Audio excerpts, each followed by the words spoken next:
السلام عليكم ورحمة الله وبركاته. إن الحمد لله نحمده ونستعينه ونؤمن به ونتوكل عليه ونعوذ بالله من شرور أنفسنا ومن سيئات أعمالنا من يهد الله فهو المهتدي ومن يضلل فلن تجد له وليا مرشدا. أشهد أن لا إله إلا الله وحده لا شريك له وأشهد أن محمدا عبده ورسوله. اللهم صل على محمد وعلى آل محمد كما صليت على إبراهيم وعلى آل إبراهيم. اللهم بارك على محمد وعلى آل محمد كما باركت على إبراهيم وعلى آل إبراهيم إنك حميد مجيد. يا أيها الذين آمنوا اتقوا الله حق تقاته ولا تموتن إلا وأنتم مسلمون. أعوذ بالله من الشيطان الرجيم. بسم الله الرحمن الرحيم. قد جاءكم بصائر من ربكم فمن أبصر فلنفسه ومن عمي فعليها وما أنا عليكم بحفيظ. ബഹുമാന്യരായ സഹോദരി സഹോദരന്മാരെ, അല്ലാഹു നമുക്ക് ഈ ലോകത്ത് നിശ്ചയിച്ചിരിക്കുന്ന കാലയളവ് പൂർണ്ണമായ ഈമാനും ഭക്തിയും അതിനാവശ്യമായ അമലു സ്വാലിഹാത്തും നിർവഹിച്ചുകൊണ്ട് അള്ളാഹു സ്വീകരിക്കുന്നവരായി, അവൻ്റെ ഏറ്റവും പ്രിയപ്പെട്ടവരായി കഴിയുവാൻ നമ്മൾ ശ്രദ്ധിക്കുക, ശ്രമിക്കുക. ആ നിയ്യത്ത് ഇതുപോലുള്ള സന്ദർഭങ്ങളിൽ വീണ്ടും വീണ്ടും പുതുക്കിക്കൊണ്ട് നമ്മളെ തന്നെ ശക്തിപ്പെടുത്തുക.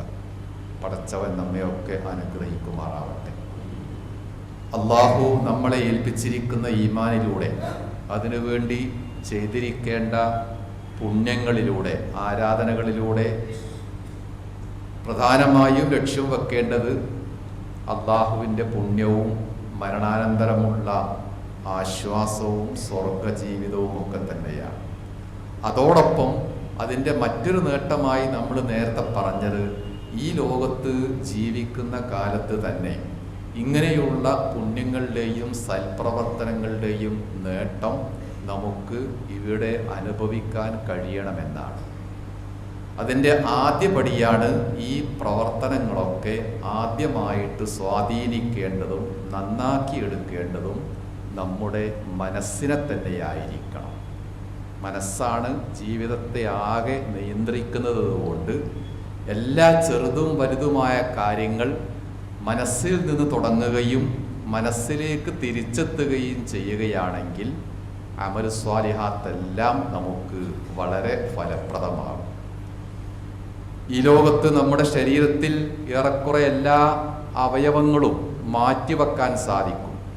കണ്ണും കാതും കരളും കിഡ്നിയും ഒക്കെ മാറ്റിവെച്ച് പുനഃസ്ഥാപിക്കാം. ഒരു പക്ഷേ 10-20 കൊല്ലം കഴിഞ്ഞാൽ മസ്തിഷ്കവും മാറ്റിവെക്കാൻ പാകത്തിൽ മെഡിക്കൽ സയൻസ് വികസിക്കാനും സാധ്യതയുണ്ട്. പക്ഷെ മാറ്റാൻ പറ്റാത്ത ഒരു അവയവമുണ്ട്, അതാണ് മനസ്സ്, അന്നഫ്സ്. അതിനെ ആർക്കും മാറ്റാൻ സാധിക്കുകയില്ല. അതുകൊണ്ടാണ് മനസ്സിനെ എങ്ങനെയെല്ലാം നമ്മൾ തന്നെ മാറ്റിയെടുക്കാം എന്നുള്ളതിന് അമലുസ്വാലിഹാത്തുകളും ഈമാനും വെച്ചുകൊണ്ട് അള്ളാഹു നമ്മളോട് എപ്പോഴും സംസാരിക്കുന്നത്. ഖുർആന്റെ 114 അധ്യായങ്ങളിലും അള്ളാഹു സംസാരിച്ചു കൊണ്ടിരിക്കുന്നത് ആ ഒരു കാര്യം മാത്രമാണ്.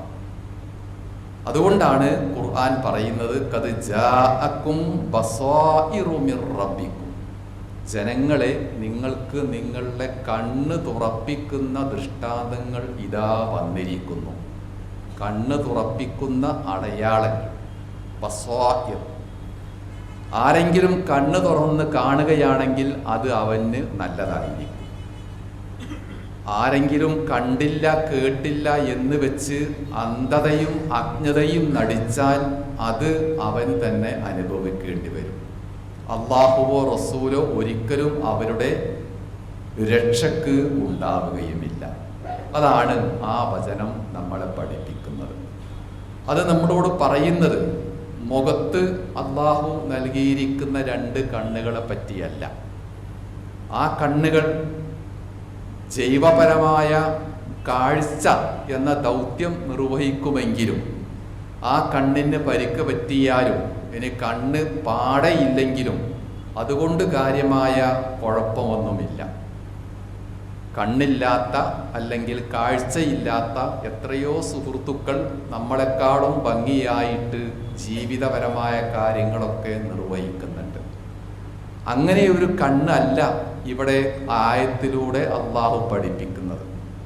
ബസ്വാഇർ എന്ന് പറഞ്ഞാൽ മനസ്സുകൊണ്ട് കാണേണ്ട കാര്യങ്ങൾ. ചില കാര്യങ്ങളൊക്കെ അങ്ങനെയാണ്. കാതുകൊണ്ട് കേൾക്കുന്നതിനേക്കാളേറെ, ബാഹ്യമായ കണ്ണുകൊണ്ട് കാണുന്നതിനേക്കാളേറെ ചില കാര്യങ്ങളൊക്കെ മനസ്സിലാവാൻ മനസ്സുകൊണ്ട് തന്നെ കാണേണ്ടതുണ്ട്. അതാണ് മനസ്സിൻ്റെ കണ്ണ് എന്ന് പറയുന്നത്. ആ രൂപത്തിൽ അകക്കണ്ണുകൾ കൊണ്ട് കാര്യങ്ങൾ പഠിക്കാൻ തയ്യാറായാൽ അത് ആദ്യമായി സ്വാധീനിക്കുന്നതും പ്രതിഫലിക്കുന്നതും മനസ്സിനെ തന്നെയാണ്. നമ്മൾ പറഞ്ഞ ഒരിക്കലും മാറ്റിവെക്കാൻ പറ്റാത്ത അവയവമായ മനസ്സിനെ തന്നെയാണ് ഈ അകക്കണ്ണുകൾ നന്നായിട്ട് സ്വാധീനിക്കേണ്ടത്, വൃത്തിയാക്കേണ്ടത്. പ്രത്യേകിച്ച് ഓരോ കാര്യവും മാറിക്കൊണ്ടിരിക്കുമ്പോൾ മനുഷ്യൻ്റെ ആവശ്യങ്ങളും മനുഷ്യൻ്റെ താല്പര്യങ്ങളും കൂടിക്കൊണ്ടിരിക്കുകയാണ്. അവിടെയൊക്കെ പെട്ടെന്ന് വൃത്തികേടാവുന്നത് അല്ലെങ്കിൽ കാഴ്ച നശിക്കുന്നത് ഏതാകുന്നു എന്ന് ചോദിച്ചാൽ അതിൻ്റെയും ഉത്തരം മനസ്സിൻ്റെ കാഴ്ചയാണ്. കണ്ണുകൾക്ക് കാഴ്ചയില്ലെങ്കിൽ നമുക്ക് പരിഹരിക്കാം, നല്ല ലെൻസ് വാങ്ങാം, പല സംവിധാനങ്ങളുമുണ്ട്. മനസ്സിൻ്റെ ഈമാനാവുന്ന കാഴ്ച പോയാൽ അതിന് വേറെ പരിഹാരമില്ല. പ്രസിദ്ധ സ്വഹാബിയായ ഇബ്നു മസ്ഊദ് റളിയല്ലാഹു അൻഹു എങ്ങനെയാണ് മനുഷ്യൻ്റെ മനസ്സിൻ്റെ കണ്ണ് കാഴ്ച ഇല്ലാതാവുക എന്നൊരിക്കൽ പറയുകയുണ്ടായി. അദ്ദേഹം പറയുന്നു, അൻതും ഫീ സമാൻ യഖൂദുൽ ഹഖ്ഖു അൽ ഹവ.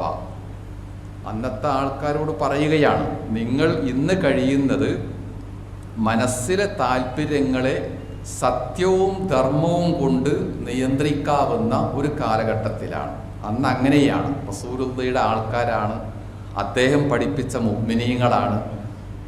അതുകൊണ്ട് ഹക്ക്, യഥാർത്ഥ സത്യം, ധർമ്മബോധം അവയുടെ ശക്തി കൊണ്ടും തീവ്രത കൊണ്ടും അവർക്ക് മനസ്സിൻ്റെ താല്പര്യങ്ങളെ നിയന്ത്രിക്കാൻ കഴിഞ്ഞിരുന്നു.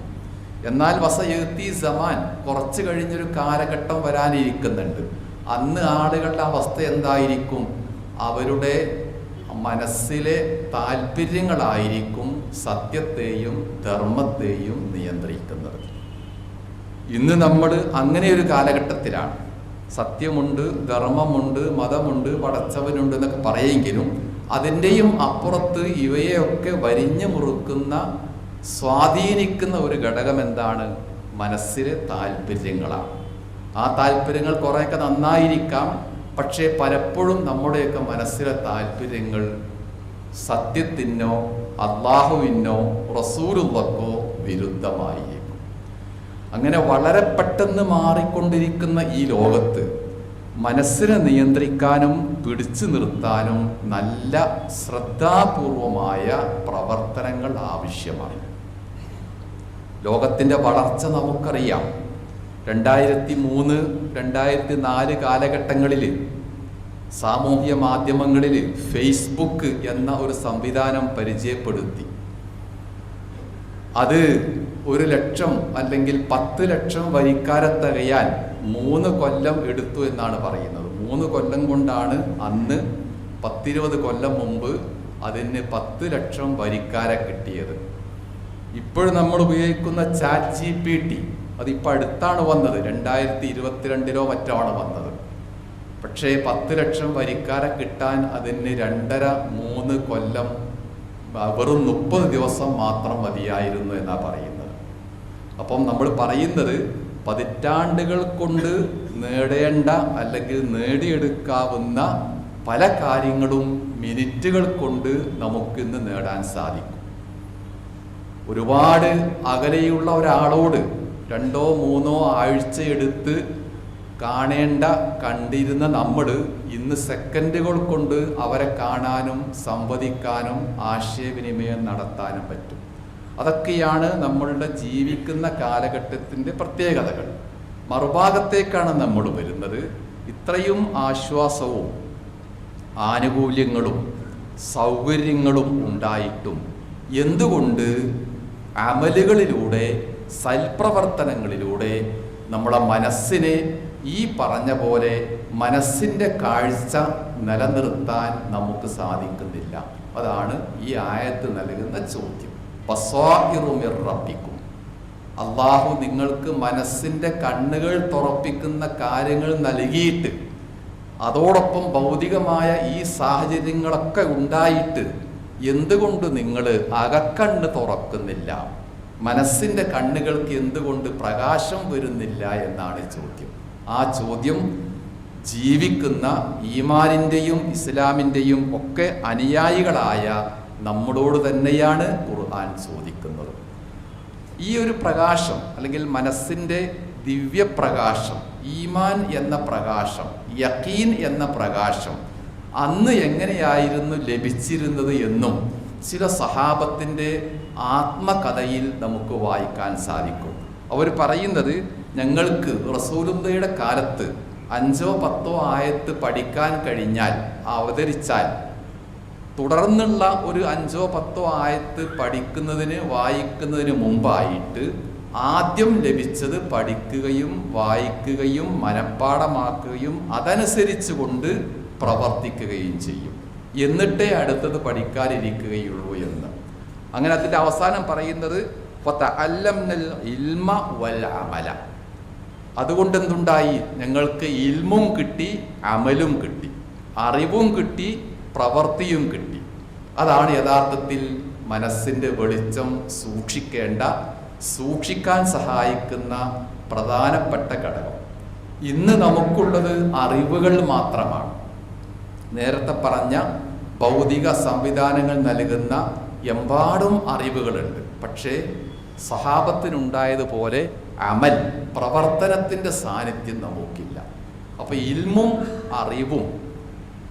ഇൽമും അമലും അറിവും പ്രവൃത്തിയും സംയോജിപ്പിച്ചുകൊണ്ടുള്ള ഈമാനികമായ ജീവിതമാണ് യഥാർത്ഥത്തിൽ ഖുർആൻ പറഞ്ഞ മനസ്സ് എപ്പോഴും പ്രകാശിച്ചു കൊണ്ടിരിക്കുക എന്ന അവസ്ഥയിൽ ഉണ്ടാവേണ്ടത്. പലപ്പോഴും പ്രതികൂലമായ സന്ദർഭങ്ങൾ ജീവിതത്തിൽ ഉണ്ടാകും. അപ്പോഴും മനസ്സിൻ്റെ പ്രകാശം കെട്ടുപോവാൻ പാടില്ല. അള്ളാഹു നന്മയും ബർക്കത്തും റഹ്മത്തും ഒക്കെ നൽകുന്നത് പോലെ തന്നെ നമ്മളെ പരീക്ഷിക്കാൻ വേണ്ടി തിരിച്ചും നൽകും. അപ്പോഴാണ് ഈ പറഞ്ഞ മനസ്സിൻ്റെ വെളിച്ചം മുഴുവനും കെട്ട് ഏതോ ഭ്രാന്തമായ അവസ്ഥയിൽ നമ്മൾ നീങ്ങുന്നത്. അതും പാടില്ല. ഇമാം ഷാഫിഈ റഹിമഹുള്ളയോട് ഒരു ശിഷ്യൻ ഒരിക്കൽ സമീപിച്ച് ചോദിച്ചു. അദ്ദേഹത്തിൻ്റെ പ്രയാസങ്ങളെപ്പറ്റി ഒരുപാട് ആവലാതിപ്പെട്ടു. ആ ശിഷ്യൻ്റെ മനസ്സ് മാറ്റിയെടുക്കാൻ ഇമാം ഒന്നും പറഞ്ഞില്ല. അയാളെയും കൂട്ടി തൊട്ടപ്പുറത്തുള്ള ഒരു പുഴയുടെ തീരത്തേക്ക് പോയി. പുഴ കാണിച്ചു കൊടുത്തു. അതിൽ വെള്ളമുണ്ടോ? ആ ഉണ്ട്, ഒഴുകുന്നുണ്ട്.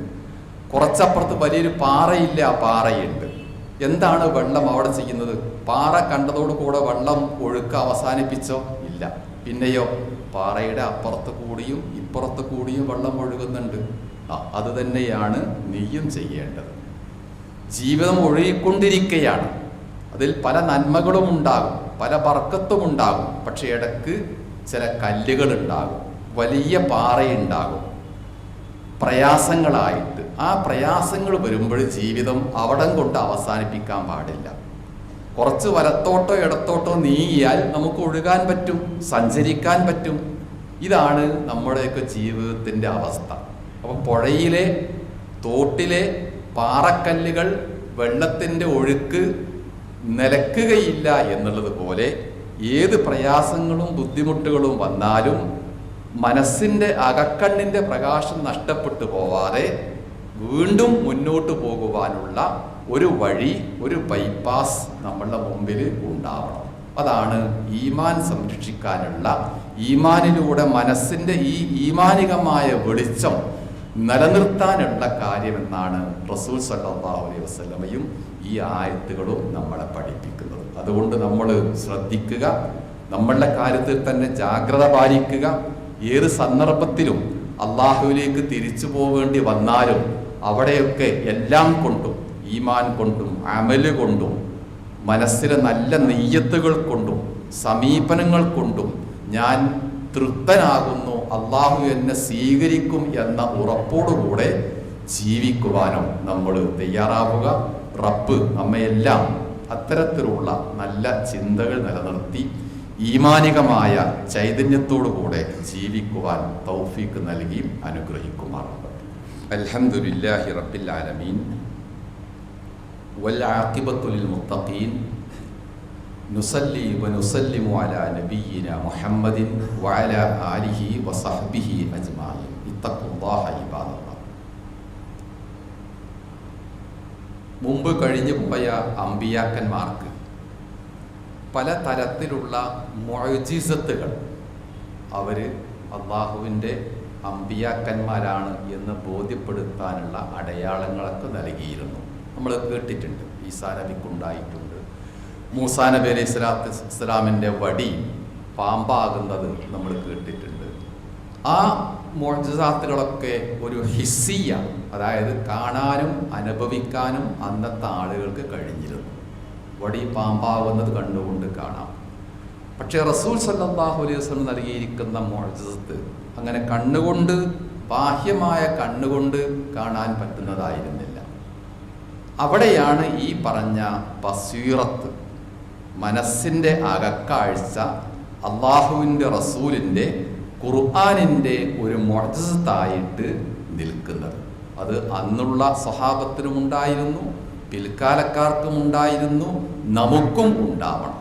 എല്ലാ കാലത്തും ഖുർആൻ വായിച്ചാൽ, ഈമാനികമായി ജീവിച്ചാൽ, അള്ളാഹുവിനെ ഭയപ്പെട്ടുകൊണ്ട് അമലുകൾ ചെയ്താൽ അത് നമ്മളുടെ മനസ്സിന് എന്തെന്നില്ലാത്ത സന്തോഷവും ആനന്ദവും നൽകുന്നുണ്ട്. അതാണ് ഒരിക്കലും നിലച്ചു പോവാത്ത മുഅ്ജിസത്ത് ആയിട്ട് ഖുർആൻ കാണുകയും ചെയ്യുന്നത്. എല്ലാ കാലത്തും മനുഷ്യരെ ഈ പറഞ്ഞ ഈമാനിൻ്റെ ചൈതന്യത്തിൽ ബാക്കി നിർത്തുക എന്നത്.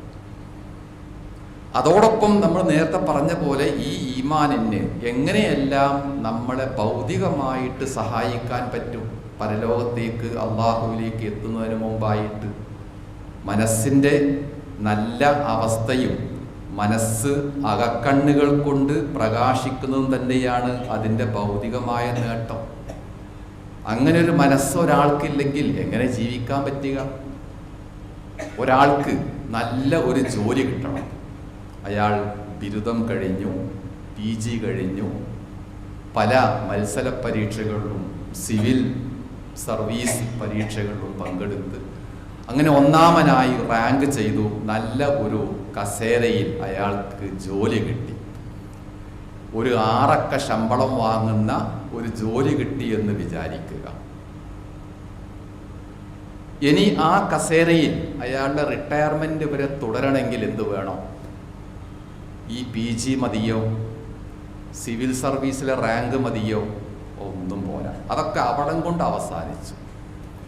ഇനി 10-25 കൊല്ലം 30 കൊല്ലം അയാൾക്ക് ജോലിയിൽ തുടരാൻ വേണ്ടത് നമ്മൾ പറഞ്ഞ ഈ മനസ്സാണ്. നല്ല മനസ്സും നല്ല സമീപനം, ആളുകളെ തൃപ്തിപ്പെടുത്തുക, അമാനത്തോടുകൂടെ ജോലി ചെയ്യുക, സത്യസന്ധത പാലിക്കുക. ഈ പറഞ്ഞ കാര്യങ്ങളൊന്നും ഡിഗ്രിക്കും PGക്കും സിവിൽ സർവീസിലും ഉള്ളതിനേക്കാളും അപ്പുറത്താണ്. നമ്മൾ പറഞ്ഞു കൊണ്ടുവരുന്നത് നല്ല ജോലി കിട്ടാൻ, വരുമാനമുണ്ടാവാൻ, ലാഭമുണ്ടാവാൻ ഈ പറഞ്ഞ പോലെയുള്ള അധ്വാനങ്ങളും പഠനങ്ങളും പരീക്ഷയും വിജയമൊക്കെ വേണം. പക്ഷെ അത് കിട്ടിക്കഴിഞ്ഞാൽ അത് നിലനിർത്താൻ വേണ്ടത് ഈ പറഞ്ഞ വൃത്തിയുള്ള അകക്കണ്ണുകൾ പ്രകാശിക്കുന്ന, പ്രകാശം കെട്ടുപോവാത്ത വൃത്തിയുള്ള മനസ്സാണ്. അതാണ് ഈമാൻ നമുക്ക് നൽകുന്ന പരലോകത്തേക്ക് എത്തുന്നതിന് മുമ്പായിട്ട് ഈ ലോകത്തും ഫലപ്രദമായ നേട്ടങ്ങളായിട്ട് റസൂൽ സല്ലല്ലാഹു അലൈഹി വസല്ലം നമ്മെ അറിയിക്കുന്നത്. അതുകൊണ്ട് മുഅ്മിൻ എന്ന നിലക്ക്, വിശ്വാസി എന്ന നിലക്ക് നമുക്ക് രണ്ട് ലോകവും വേണം. ഫിദ്ദുന്യ റബ്ബന ആതിന ഫിദ്ദുന്യ ഹസന വഫിൽ ആഖിറതി ഹസന, രണ്ടും വേണം. രണ്ടാമത്തതാണ് പ്രധാനം എന്ന് മാത്രമേ ഉള്ളൂ. അതുകൊണ്ട് ഈ രണ്ട് നേട്ടങ്ങളും ഒരേ സമയത്ത് ഒരേ അളവിൽ കൂടുതൽ കൂടുതൽ വർദ്ധിതമായ രൂപത്തിൽ നേടിയെടുക്കാൻ നമ്മൾ സജ്ജരാവുക. ഈമാനിനെ നമ്മൾ തന്നെ ശക്തിപ്പെടുത്തുക. ഈമാൻ നൽകുന്ന വെളിച്ചം ഒരിക്കലും അണഞ്ഞു പോവാതിരിക്കുക. അള്ളാഹു നമ്മയെല്ലാം അതിന് തൗഫീക്ക് നൽകി അനുഗ്രഹിക്കുമാറാവട്ടെ. സുഹൃത്തുക്കളെ, നമ്മൾ ഇപ്പോഴും കഴിയുന്ന ഇനി വരാനിരിക്കുന്ന 2-3 ആഴ്ചയുടെ പ്രാധാന്യം നമുക്കറിയാം. ഇന്ത്യയിലെ നമ്മുടെ ഒരു പൗരൻ എന്ന നിലക്ക് നിർവഹിച്ചിരിക്കേണ്ട ധർമ്മത്തിൻ്റെ ജാഗ്രതയും അതിലാവശ്യമായ ശ്രദ്ധയും വീണ്ടും വീണ്ടും നമ്മൾ ഉണർത്തണം, മറ്റുള്ളവരെ ബോധ്യപ്പെടുത്തുകയും വേണം. വോട്ടേഴ്സ് ലിസ്റ്റിൻ്റെ തീവ്ര പരിശോധനാ സംവിധാനം നമ്മൾ മനസ്സിലാക്കുന്നത് പോലെ വെറും ഒരു വോട്ട് ചെയ്യുക 5 കൊല്ലം കൂടുമ്പോൾ അതിനു വേണ്ടിയല്ല. ഇപ്പോഴും നമ്മുടെ കയ്യിലുള്ള ആധാർ കാർഡ്, പാസ്പോർട്ട് തുടങ്ങിയ എല്ലാ രേഖകളെക്കാളും നമ്മൾ ആരാണെന്ന് ഐഡൻറ്റിറ്റി തെളിയിക്കുവാനുള്ള ഒരു രേഖയായിട്ട് ഇനി വരുന്നത് ഈ പറഞ്ഞ സംഗതികളായിരിക്കും. അതുകൊണ്ട് ആരും അലസത കാണിക്കാതെ, ഇതുവരെയുള്ള ഒരു നിസ്സംഗഭാവം പുലർത്താതെ നമ്മളുടെയും നമ്മളുടെ വേണ്ടപ്പെട്ടവരുടെയും നമുക്ക് അറിയാവുന്ന, ബന്ധിക്കാവുന്ന, ബന്ധപ്പെടാവുന്ന എല്ലാവരെയും ഈ വിഷയത്തിൽ നമ്മൾ ഉൾച്ചേർത്ത് കൊണ്ട് സന്ദർഭോചിതമായി ഉണർന്നുകൊണ്ട് പ്രവർത്തിക്കണം എന്ന് ഒരിക്കൽ കൂടി നമ്മളെയെല്ലാം ഉണർത്തുകയാണ്. അള്ളാഹു എല്ലാ തരത്തിലുള്ള പരീക്ഷണങ്ങളിൽ നിന്നും, പ്രയാസങ്ങളിൽ നിന്നും, സമൂഹത്തിൽ നിന്നും, ഭരണകൂടത്തിൽ നിന്നും നേരിടേണ്ടി വരുന്ന മറ്റ് ബുദ്ധിമുട്ടുകളിൽ നിന്നും നമ്മയെല്ലാം കാത്ത് രക്ഷിച്ച് സമാധാനപൂർവം ഈ മണ്ണിൽ കഴിയുവാൻ തൗഫീക്ക് നൽകി അനുഗ്രഹിക്കുമാറാവട്ടെ. അള്ളാഹു നമ്മുടെ ജീവിതത്തിലും നമ്മുടെ മക്കളിലുമൊക്കെ അവൻ്റെ ബർക്കത്തും റഹ്മത്തും നിലനിർത്തി നമ്മെ അനുഗ്രഹിക്കുമാറാവട്ടെ. കഴിഞ്ഞുപോയ നമ്മുടെ മാതാപിതാക്കൾക്ക് റബ്ബ് കൂടുതൽ ഖൈറും റഹ്മത്തും നൽകി അവരുടെ ഖബറിടം പ്രകാശമാനമാക്കി അവരെ അനുഗ്രഹിക്കുമാറാവട്ടെ. പ്രയാസപ്പെടുന്ന, രോഗങ്ങൾ കൊണ്ട് ബുദ്ധിമുട്ടുന്ന, ചികിത്സയിൽ കഴിയുന്ന നമ്മുടെ സുഹൃത്തുക്കൾക്ക് പടച്ചവൻ നീ ശിഫയും ആരോഗ്യവും ആഫിയത്തും നൽകി അവരെ അനുഗ്രഹിക്കുമാറാകണമേ.